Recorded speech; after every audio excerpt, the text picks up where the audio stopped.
Welcome back to the morning show here on Arise News. Well, Nigeria's National Security Advisor, Babangida Manguno, has revealed that funds running into billions of naira meant for the procurement of arms and ammunition under the past service chiefs were unaccounted for. The NSA made the revelation in a BBC Hausa interview on Friday. Now, his revelation came more than 1 month after President Muhammadu Buhari replaced the service chiefs headed by Gabriel Olonishakin, former chief of defense staff. Now, the former service chiefs, who were recently rewarded with ambassadorial appointments by the president, were replaced on January 26th. Joining us on this discussion is a former assistant director of the State Security Service, Mr. Dennis Amachree. Good to have you on the show. Good morning to you, Mr. Amachree. Thank you for joining us. Good morning, Femi and Oji. Good morning. Thank you. Well, yes. I wonder if you can clear up what has actually happened here. The fact that there's been funds that have been misallocated or unaccounted for. What exactly is the issue? Well, we've had all kinds of statements and refusals and denials and stuff, misquotations. So I think the National Security Advisor himself will clear himself out of that. I know that the presidential spokesman have said that whatever happened was that no arms are missing and no funds are missing. So we pray, and I think that gives the DSS some kind of work to do. They could find out, or if the statements are wrong, then it should be clarified properly. Yes, I think that the National Security Advisor did recant on that Friday, saying that he was quoted out of context. And, like you rightly said, Garba Shehu had said that, no funds were missing, funds cannot be missing under the Buhari administration. But he also made 2 points. He said that the NSA had said, because it was BBC Hausa, he also made 2 points that NSA had said that the money was made to the security advisor, the money that was given to the security chiefs was given to them, but it was not, at that point, it hadn't been fully delivered. Like the money that was spent had not been fully delivered. So we need to clarify that. What do you even make of that? What does that mean? That the money was already sent to the service chiefs, but the weapons were not, has been acquired, but have not been delivered? Okay, first of all, we'll go to procurement. Right. How are procurements made in the military? I don't seriously believe that monies are given to the service chiefs themselves to spend. Maybe there might be some portions of that, but I think there is a department for procurement, military procurements in the Ministry of Defense, where procurements will be made and then, of course, distributed to the different arms of the service. I know that, of course, like the Tocanos that we ordered from the United States were paid immediately up front, and then they have not been delivered. They were supposed to come in first quarter, but now I'm hearing that it's going to be in June or July.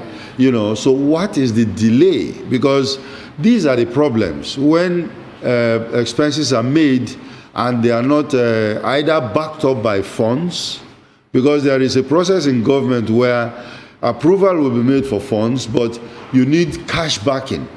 And that's a very strange one, because when approval is made and then you start waiting for cash backing before you can get the money to do what you have to do.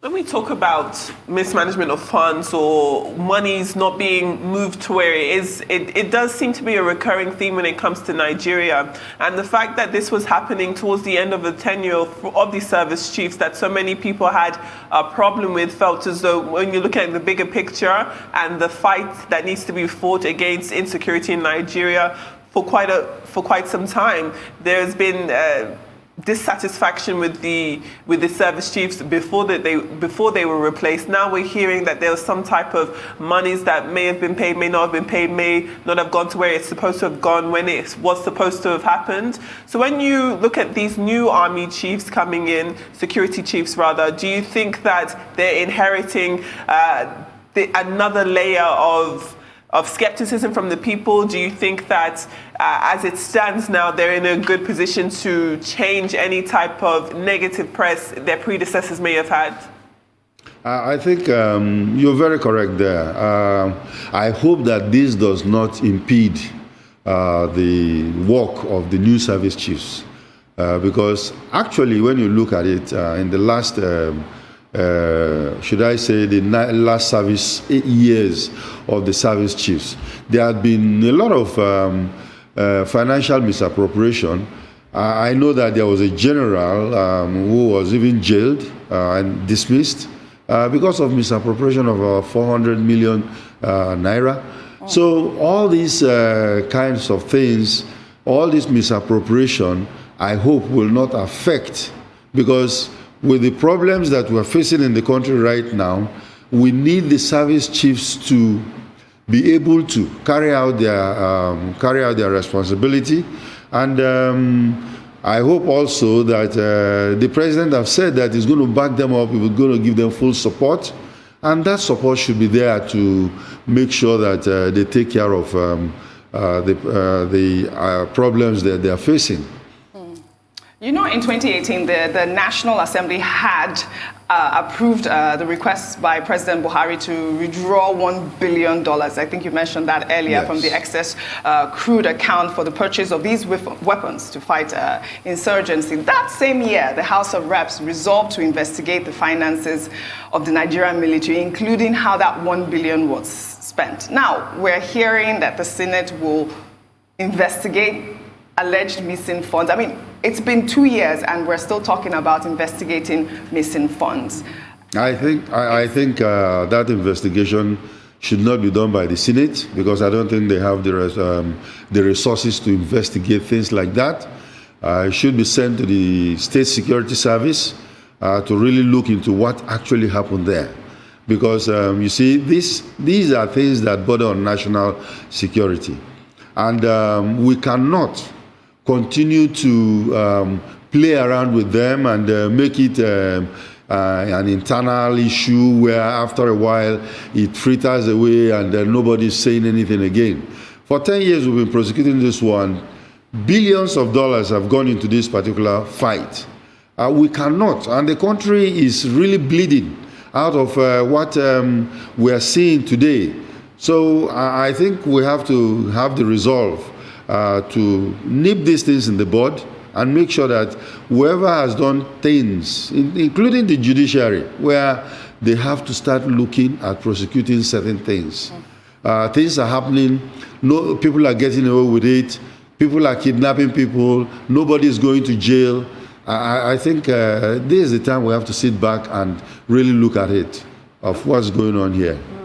I mean, when we're talking about the possibility of money being stolen at any time, it's terrible news. But at a time like this, when Nigeria is seemingly, for lack of a better term, losing the war on security in certain parts of the northeast and northwest of this country, it doesn't make for any type of settling reading or knowing about to know that money that's supposed to boost the country's fight and boost the country's defense is being stolen or misappropriated. So when you see this happening, is it now fair to say that Nigeria does seem to be losing this war on insecurity in certain parts of the country?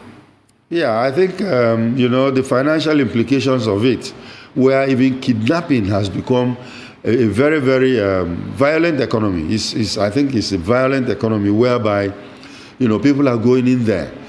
People who you have unemployment, and then of course people know that it's easier to go out and then kidnap somebody and get money, and then of course governors are ready, ever ready, to negotiate and then pay ransoms. And look at what is happening last week. We were talking of girls' secondary school. Right now they've gone to the forestry school, very close to our National Defense Academy. And you find out that, I will say that it's a dress rehearsal. That forestry kidnap is a dress rehearsal that goes near our military installation. Could you imagine if the Nigerian Defense Academy students have been kidnapped and we continue like this with the financial easy way of giving these people things? I think it's going to cause a big problem for us. I will suggest give this money to the security people. It's emergency funds anyway. Because if you are not serious in treating this thing as it is, then we are going to get more problem. We don't want a governor to be kidnapped. Give this money to the security agents and let them use it to fortify themselves and then do the job rightly so that we can all be safe. Otherwise, we are waiting for the very unpleasant days. I know that you said that you don't think that the Senate should investigate, but the chairman Senate Committee on Army, Senator Ali Ndume, said the Red Chamber would investigate the NSA's allegation against the ex-service chiefs. Now, are the ex-service chiefs likely to face a probe if reps go ahead with their investigation? I know that during the interview, he alleged that when the new service chiefs assumed office, there were no weapons on ground. So he's saying that as well.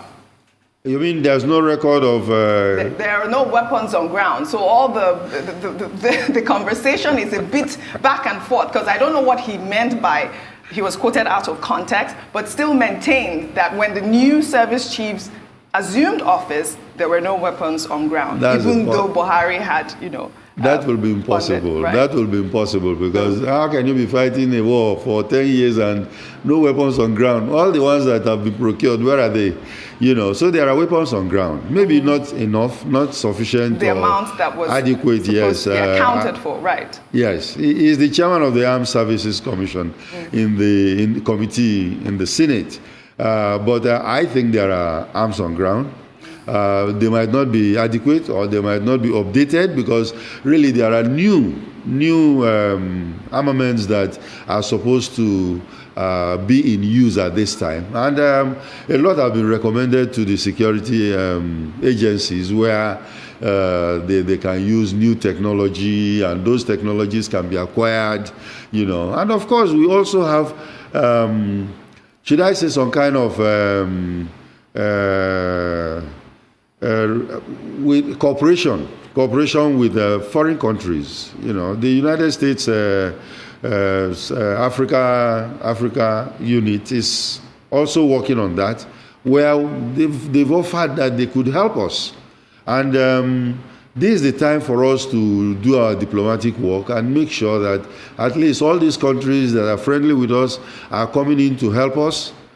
We should be very, very careful about our diplomacy, because international diplomacy is another issue, whereby if you are not very compliant with certain of their policies, they might not be ready to work with you. So I hope we can get through this. I'm optimistic.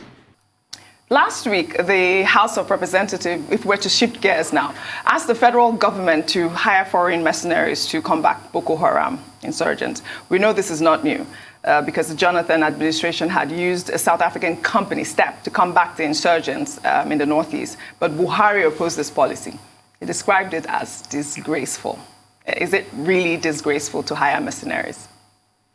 If foreign mercenaries are used all over the world, they are soldiers of fortune. And because they are soldiers of fortune, they go in there, they get the job done. Most of them are former special forces, Navy SEALs that are out looking for money. The objective is money, and they go in there at the risk of their lives. And they will go there, get the jobs done with their own kinds of weapons, and come back and collect their money and go. Now,